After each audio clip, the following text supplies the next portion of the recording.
Have you ever wondered, what if someone came to kill you, but you were already prepared, and you had an answer for every move they made? People say it's impossible to survive a bullet, but there was one man who got shot 3 times and still stood tall. How? What secret did he have? But the real twist is yet to come. This isn't just a story about a gunfight. It's about a mind that stayed one step ahead of death. You won't want to miss this. Dear listeners, before we move forward, please subscribe my channel to hit 1,000 figure. It was a town choked in silence. Dust blew through the empty streets of San Miguel like a warning. Doors were shut, windows barred, and even the wind moved like it knew something terrible was about to happen. 2 rival families, the Rojos and the Baxters, had bled the town dry with their greed and war. And now, the last game was about to unfold. He came walking in like a ghost. No name, no past. Just a poncho draped over his shoulders and a cigar clenched tight between his teeth. Everyone called him the man with no name, and yet he was the only one who seemed to know exactly what he was doing. The Rojos had tortured him, beaten him, left him for dead in a burning house just days ago.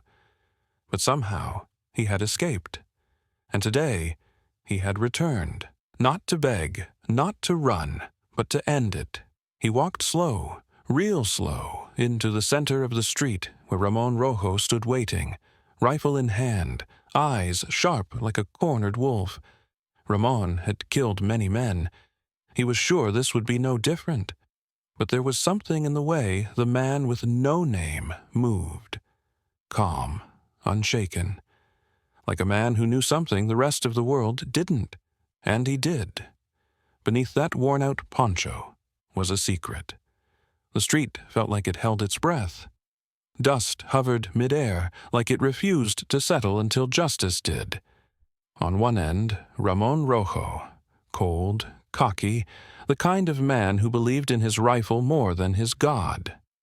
On the other, the man with no name, silent, unreadable, eyes half-shadowed by the brim of his weather-beaten hat. A strange kind of quiet filled the space between them, not peace, but anticipation. Like the earth itself knew that blood might soak it in the next few seconds. Ramon raised his Winchester rifle slowly, almost like a performer savoring the final act. His voice cut through the air, confident and cruel. When a man with a rifle meets a man with a pistol, the man with the rifle wins, every time. He wasn't bluffing. He'd killed faster men, smarter men. This question mark, this was just another loose end to tie up before ruling the town unchallenged. But the man with no name didn't flinch. He simply stepped closer, letting his poncho sway gently with the breeze. His revolver hung loosely at his side, like it didn't know it was about to go to war. Then Ramon fired. A loud crack echoed through San Miguel, the shot echoing off adobe walls. The man with no name jerked slightly, but didn't fall. No blood, no cry of pain, just a subtle shift in his shoulders. Ramon frowned. He fired again. Same result. The man stumbled back a step, but still stood, still alive, still staring. Now Ramon's confidence flickered ever so slightly. That wasn't possible. No one could take 2 shots to the heart and still stand.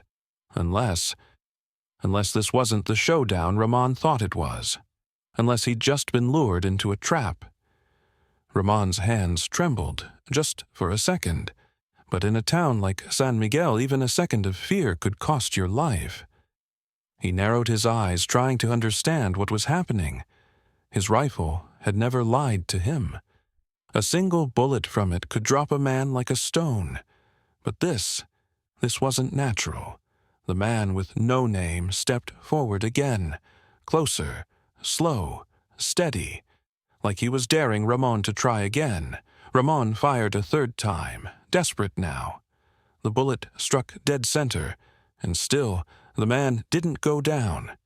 Instead, he stopped walking, slowly lifted his poncho, and revealed the truth. A thick, gleaming steel plate strapped to his chest, cold, dented and scorched from the impact of 3 bullets. Metal. He had outsmarted death, outthought a killer, and turned the final duel into his own game. For a brief moment, everything went silent again. Ramon's eyes widened, not just in shock, but in realization. He hadn't been hunting. He'd been baited, tricked, played by a man who had planned every step, every word, every bullet. The crowd that had gathered from behind the closed shutters gasped quietly. Some clutched rosaries. Others simply stared. This wasn't just a fight anymore. This was theater. This was legend being written. The man with no name tilted his head slightly, almost like he was disappointed. You see, Ramon, you should always aim for the head. And with that, he reached for his revolver. It wasn't just a draw. It was poetry in motion. Smooth, effortless. A single shot rang out, and this time it was Ramon who stumbled backward, wounded. The hunter hunted. The moment cracked open like thunder, and the tide had turned. Ramon stumbled backward, his fingers still clinging to the trigger of his rifle, but his strength was draining fast, like sand slipping through a clenched fist. Blood bloomed on his shoulder, not fatal, but enough to show him that the game he thought he'd mastered had now been flipped upside down.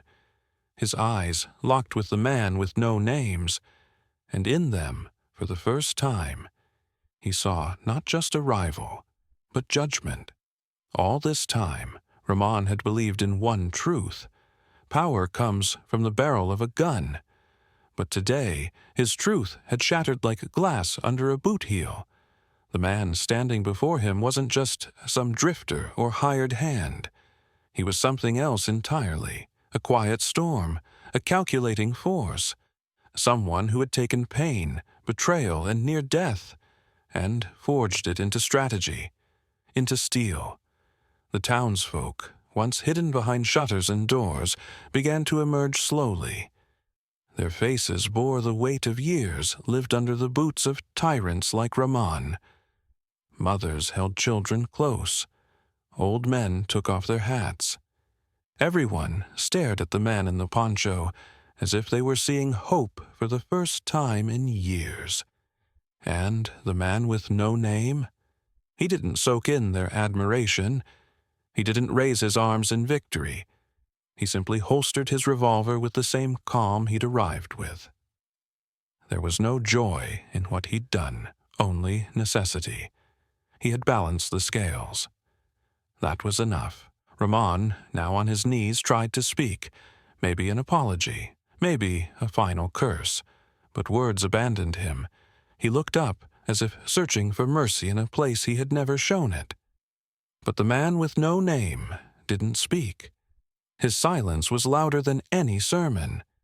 He turned his back to Ramon, letting the man drown in his own silence, a silence filled with defeat, regret, and the ghosts of every life he'd ever taken. As the poncho fluttered in the breeze, the battered steel plate beneath it clanked faintly, a reminder that even the cleverest devils could be undone by a man with a plan and the will to carry it through. The dust hadn't even settled when the man with no name reached the town gates. He didn't look back. He never did. Behind him, San Miguel stood still, changed, freed. People who had lived under fear now stood a little taller. The weight that had crushed their shoulders for years had been lifted, not by armies or laws, but by one man. A man who said little, asked for nothing, and yet gave them everything they never dared to hope for. He didn't leave behind a speech or a promise. He left behind a lesson. That sometimes it's not the loudest voice that brings justice, but the calm one that listens, plans, and strikes when it matters most. That strength isn't always in power or weapons, but in patience, wit, and the will to rise again, no matter how broken you are. And that final duel, it wasn't just about revenge. It was about outsmarting brutality with brains, about turning weakness into armor, about how even when the odds are against you, a single trick, a well-timed, well-forged move, can turn a story completely around.